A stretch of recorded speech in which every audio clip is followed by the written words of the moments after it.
Hello and welcome to Rathod science academy. ఈరోజు మనం ఈ సెషన్లో చాలా ఇంపార్టెంట్ ఆర్టికల్స్ తీసుకొని తెలుగులో అనలైజ్ చేద్దాం. బిఫోర్ దాట్ మన దగ్గర ఆంథ్రోపాలజీ కోర్స్ అయితే స్టార్ట్ అవుతుందండి.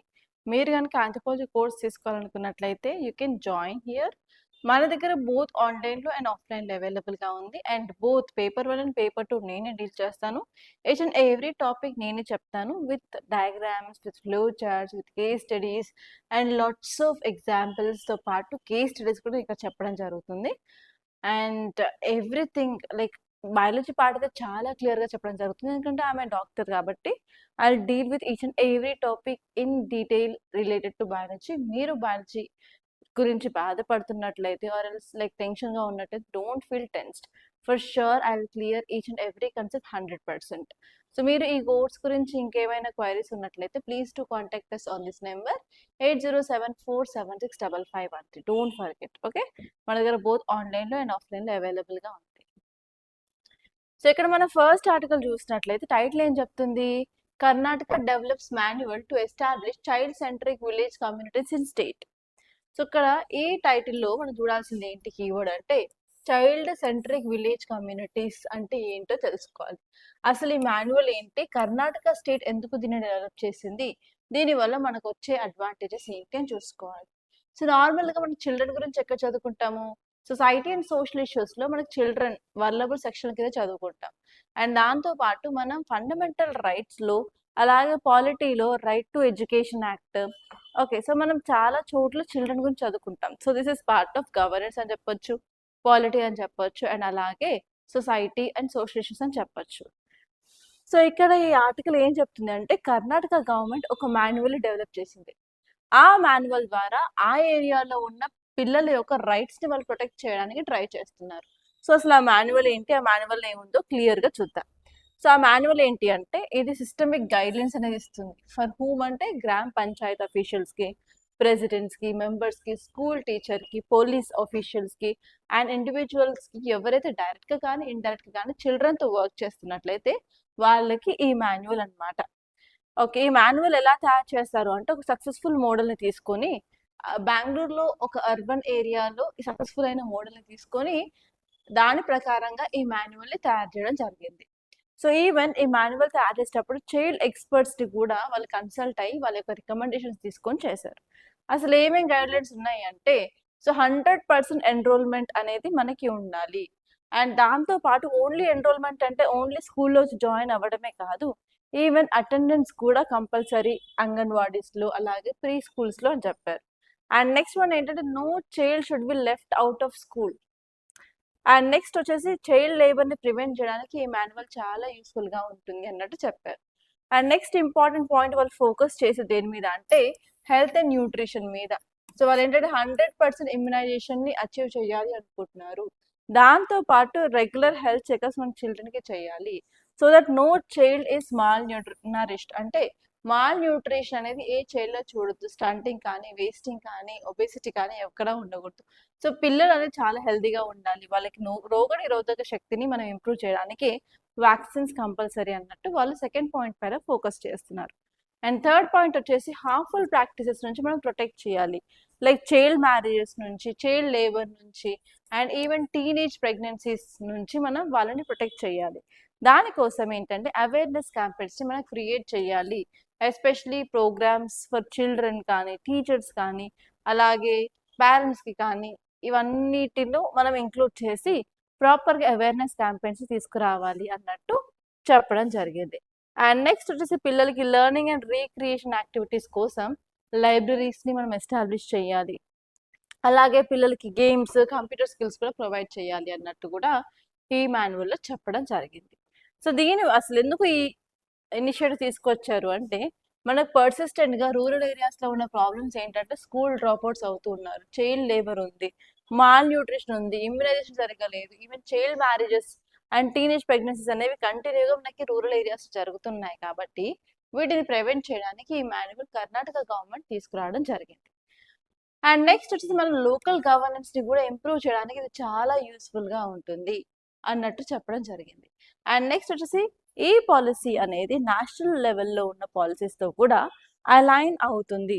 సో దట్ మన లోకలైజేషన్ ఆఫ్ సస్టైనబుల్ డెవలప్మెంట్ గోల్స్ని తీసుకురావడానికి జరుగుతుంది. ఎస్పెషల్లీ పంచాయత్స్ని ఎంపవర్ చేయడానికి కూడా ఇది యూస్ఫుల్గా ఉంటుంది. ఓవరాల్గా ఈ యొక్క మాన్యువల్ వల్ల మన హాలిస్టిక్ డెవలప్మెంట్ అనేది మనం ఈ ఏరియాస్ చూడొచ్చు అన్నట్టు కూడా ఈ ఆర్టికల్ చెప్తుంది అనమాట. సో ఈ టాపిక్ని మీరు ఆన్సర్ రాసేటప్పుడు ఎప్పుడైనా సరే చైల్డ్ రిలేటెడ్ ఇష్యూస్ గురించి రాసినప్పుడు ఈ మాన్యువల్ గురించి మీరు రాస్తే వాల్యూ అడిషన్ పాయింట్ లాగా ఉంటుంది. అండ్ ఈవెన్ ఈ పాయింట్ని మీరు మన పంచాయత్ చదువుకునేటప్పుడు నోట్స్ చేసుకుంటారు కదా, ఆ నోట్స్ అయినా రాసుకోవచ్చు. అండ్ ఈవెన్ లక్ష్మీకాంత్లో కూడా ఒక చోట పంచాయత్ దగ్గర రాసి పెట్టుకోండి కర్ణాటక గవర్నమెంట్ మాన్యువల్ అని చెప్పి. Okay, clear? And next article వచ్చేసి టైటిల్ ఏం చెప్తుంది, Lok Sabha passes SC judges bill without any discussion. So మనకు తెలుసు రీసెంట్గా రీసెంట్గా మనకి ప్రాబ్లం ఏంటి, సుప్రీంకోర్టులో వేకెన్సీస్ ఎక్కువగా ఉన్నాయి, నెంబర్ ఆఫ్ జడ్జెస్ ఏమో తక్కువగా ఉన్నారు, పెండెన్సీ ఆఫ్ కేసెస్ చాలా ఉన్నాయి.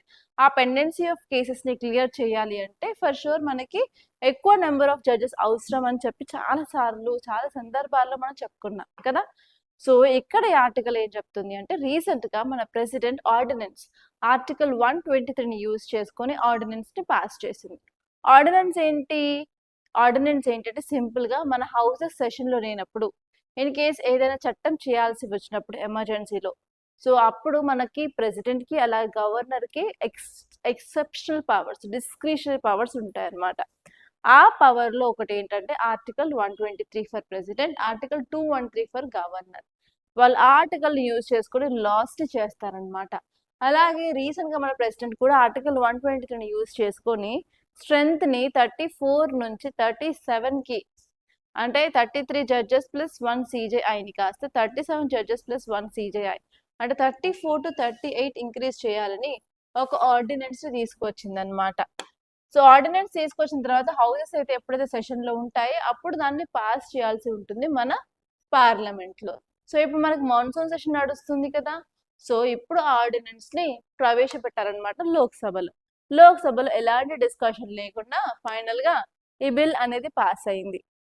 సో మళ్ళీ మనం చూడాలి ఇప్పుడు నెక్స్ట్ హౌస్లో పాస్ అవుతుందా లేదా. పాస్ అయ్యి మనకి ప్రెసిడెంట్ అసెంట్ ఇస్తే మాత్రం మనకి 2027 ప్రిలిమ్స్లో for sure appointment process of judges మీద క్వశ్చన్ రావచ్చు, ఆర్ ఎల్స్ ఆర్డినెన్స్ మీద క్వశ్చన్ రావచ్చు. ఎందుకంటే రెండు థీమ్స్ కూడా చాలా ఇంపార్టెంట్ అండ్ చాలా సార్లు రిపీట్ అయ్యాయి. సో ఇక్కడ మీ వర్క్ ఏంటి, ఆర్డినెన్స్ ఏంటో ఒక్కసారి మీరు చూడండి క్లియర్గా లక్ష్మీకాంత్ ఆర్ మీ నోట్స్ ఓపెన్ చేసి. నెక్స్ట్ వచ్చేసి appointment of judges of supreme Court చాలా ఇంపార్టెంట్. వాళ్ళకి ఎలిజిబిలిటీ క్రైటీరియా ఏంటి, వాళ్ళ యొక్క టెన్యూర్ ఏంటి, వాళ్ళని ఎవరు అపాయింట్ చేస్తారు, ప్రాసెస్ ఏంటి, కొలిజియన్ సిస్టమ్ ఏంటి, ఆ సిరీస్ ఆఫ్ జడ్జ్మెంట్స్ అన్నీ కూడా మీరు చదువుకోవాలి for sure. And for mains point of view ఏం చదువుకోవాలి, అసలు జ్యుడిషియరీలో ఉన్న ఛాలెంజెస్ ఏంటి, ఆ ఛాలెంజెస్ని ఓవర్కమ్ చేయడానికి మనం ఏం చేస్తున్నాము, so especially related to this vacancies మనం ఎలాంటి స్టెప్స్ తీసుకున్నామని చెప్పి ఈసారి మీరు క్వశ్చన్ అడగచ్చు. అండ్ అంతేకాకుండా రీసెంట్గా పాస్ అయిన బిల్ గురించి కూడా ప్రొవిజన్ ఏంటి, దానివల్ల అడ్వాంటేజెస్ ఏంటి అని కూడా మీకు యూపీఎస్సీ మెయిన్స్లో క్వశ్చన్ రావచ్చు. Not only UPSC, even in state public services also ఈ క్వశ్చన్ అయితే రావచ్చు. Very very important. అండ్ ఈ టాపిక్ వచ్చేసి పాలిటీ పాయింట్ ఆఫ్ వ్యూలో చాలా యూస్ అవుతుంది. Okay, clear? సో ఇలా మీరు చదువుకోవాలి. ఇలా మీరు ఇంటర్ కనెక్ట్ చేసుకున్నట్లయితే you will be in a right path. అలా కాకుండా ఎందులో ఇచ్చిన ప్రతి వర్డ్ చదివి వీళ్ళ నేమ్స్ గుర్తుపెట్టుకొని ఇదంతా చేయడం it's not useful. It will be not aiding anything for your preparation guys. Don't do that mistake. Okay, next article చూసుకున్నట్లయితే టైటిల్ ఏం చెప్తుంది, IAF chief begins Vietnam visit to boost defence ties.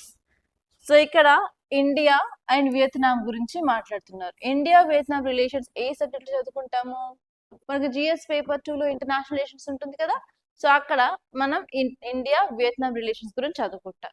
So ఇక్కడ topic ఏం చెప్తుంది అంటే మన Indian air force chief Vietnam విజిట్కి వెళ్తున్నారు, దాని ద్వారా మనం డిఫెన్స్ టైస్ని ఇంప్రూవ్ చేయాలి అనుకుంటున్నాము ఇండియా వియత్నాం మధ్యలో అని చెప్పి ఈ ఆర్టికల్ చెప్పడం జరిగింది, రైట్? సో ఇక్కడ మనం చూడాల్సింది ఏంటంటే ఫస్ట్ ఆఫ్ ఆల్ మనం అట్లాస్ ఓపెన్ చేసి వియత్నాం మ్యాప్ని చూడాలి.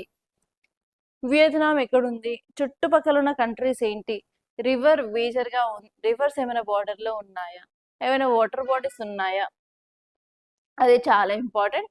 ఎందుకంటే ఒకసారి 2021 ఆర్ 2022లో క్వశ్చన్ ఇలా అడిగారు, క్యాపిటల్ సిటీస్ అన్ని ఇచ్చేసి సౌత్ ఈస్ట్ ఏషియావి arrange them from north to south, south to north అని అడిగారు.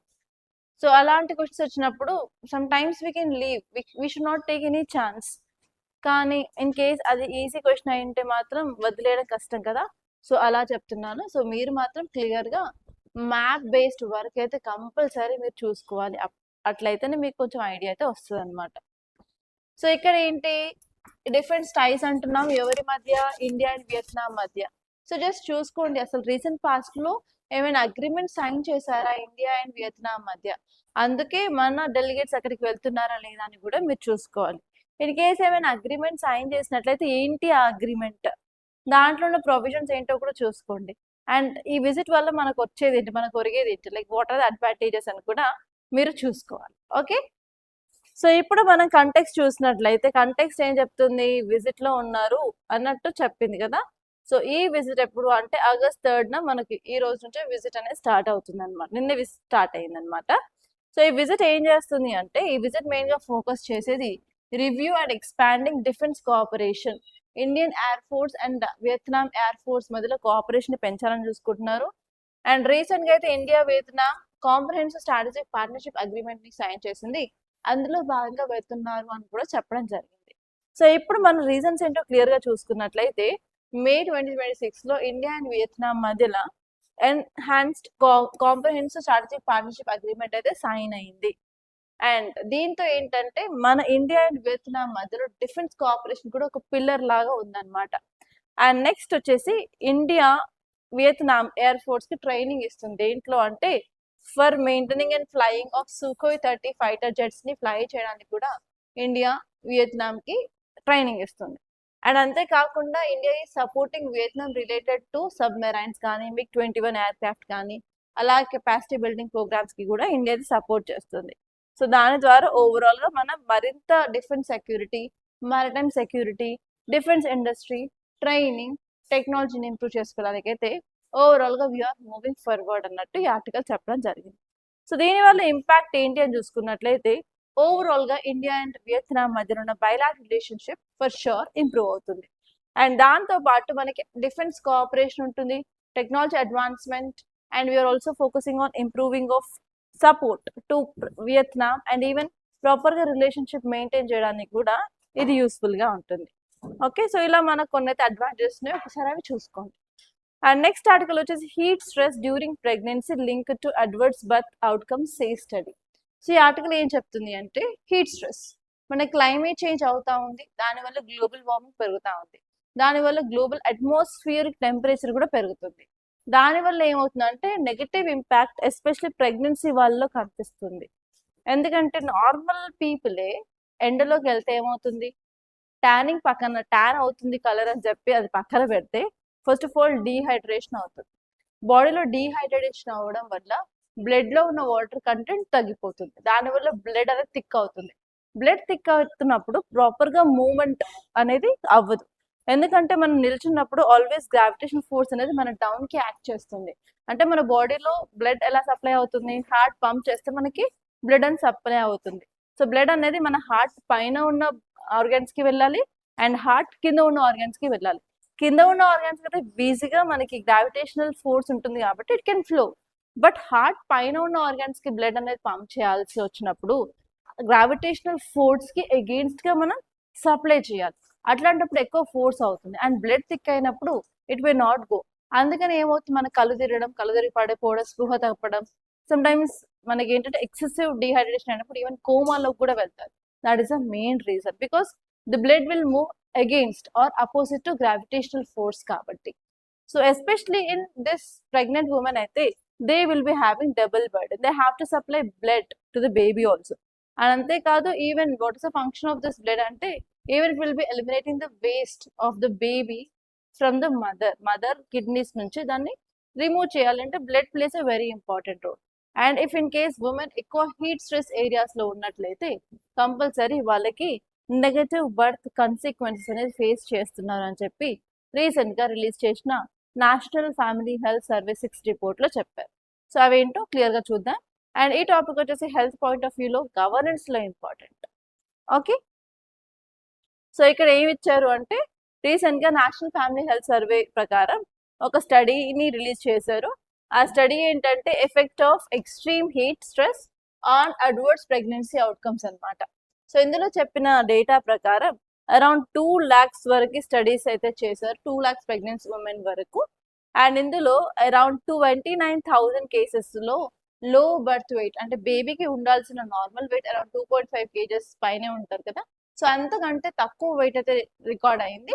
అండ్ నెక్స్ట్ వచ్చేసి ప్రీ టర్మ్ బర్త్, అంటే నార్మల్గా గెస్టేషన్ పీరియడ్ వచ్చేసి 9 months. 9 months కంటే ముందు 7th month, 8th month లో పుట్టడం వాటినే ప్రీ టర్మ్ డెలివరీస్ అంటారు అనమాట. Even I to had this pre term delivery because of twins. So అలా 2,300 వరకు ప్రీ టర్మ్ బర్త్స్ అయితే అయ్యాయి.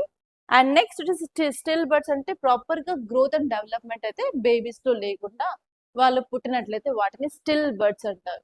సో ఇలా stillbirths, preterm births and low birth weight అనేవి negative impacts of heat on pregnancy అన్నట్టు చెప్పడం జరిగింది అనమాట.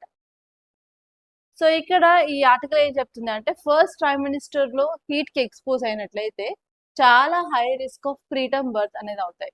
సెకండ్ ట్రైమిస్టర్ అంటే 4th month నుంచి 6th month వరకు వాళ్ళకి హీట్ స్ట్రెస్ ఉన్నట్లయితే లో బర్త్ వెయిట్ 1 in 1000 చిల్డ్రన్ కానీ ఉంది. అండ్ థర్డ్ ట్రైమిస్టర్ అయితే possible link with still birds.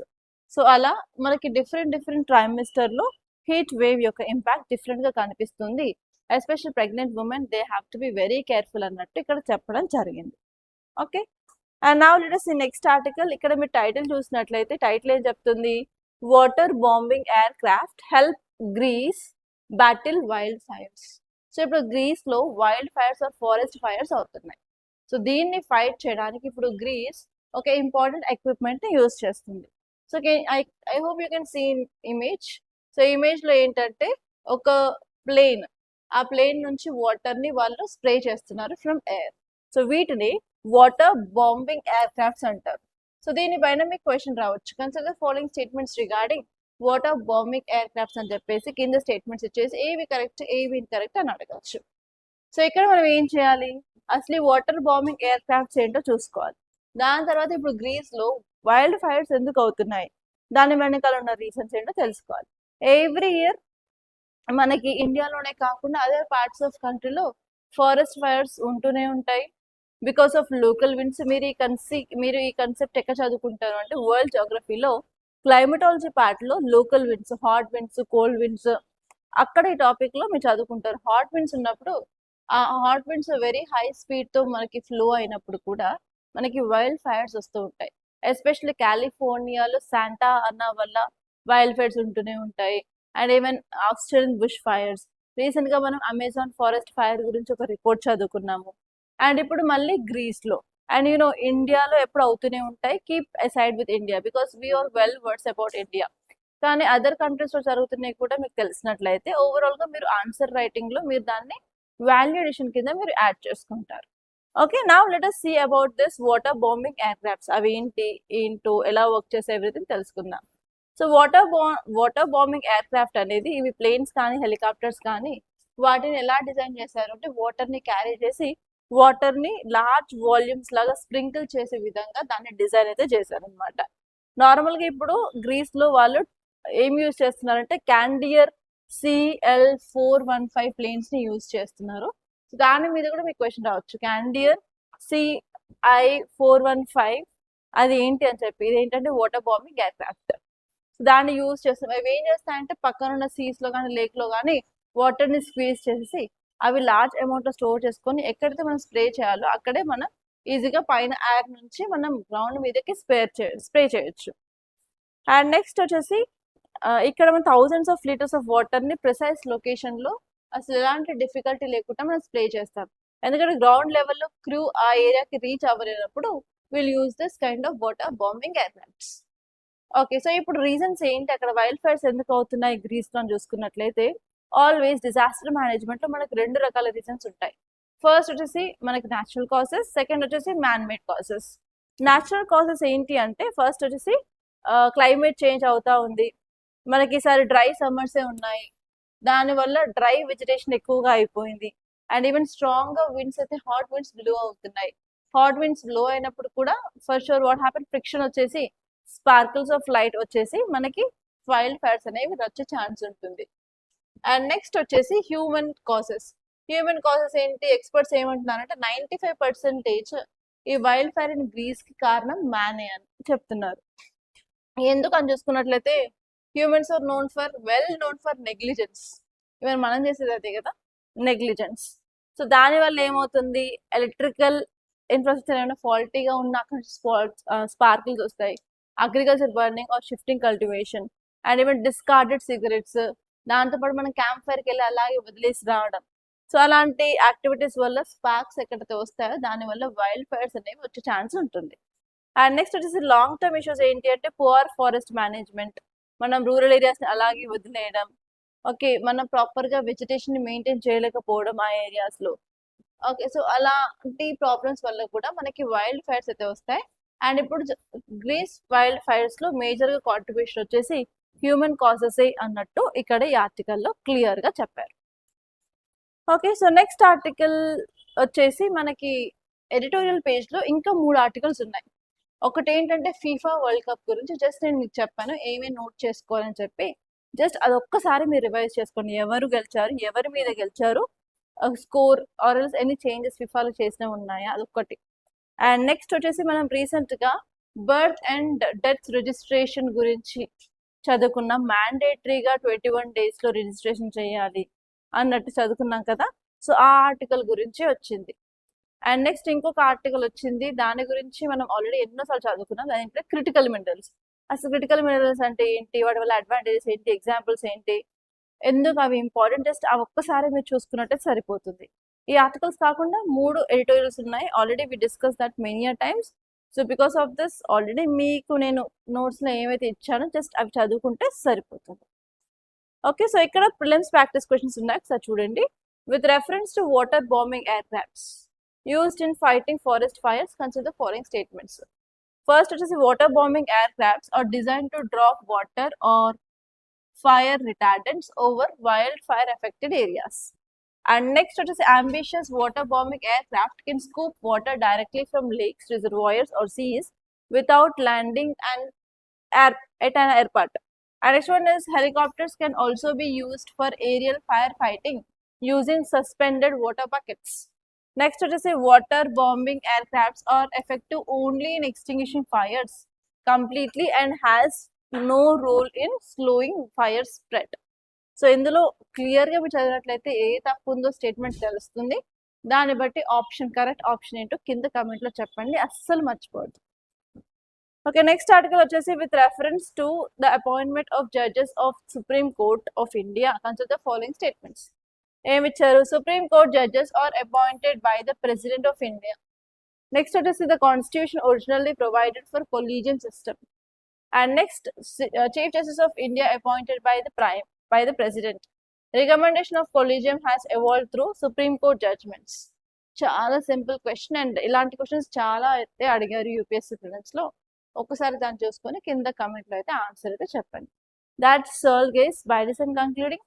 Thank you so much for watching. మీకు కనుక ఈ వీడియో నచ్చితే లైక్ చేయండి, అలాగే షేర్ చేయండి. అండ్ ఆంథ్రోపాలజీ బ్యాచ్ గురించి అయితే ఒకసారి ఆలోచించండి. If you miss this year again మళ్ళీ నెక్స్ట్ ఇయర్ మాత్రమే ఉంటుంది, అందుకే ఇంతగానో స్ట్రెస్ చేసి చెప్తున్నాను. Okay, for more details please to contact us on the number which is appear on the screen guys. I wish you all the best. Thank you so much.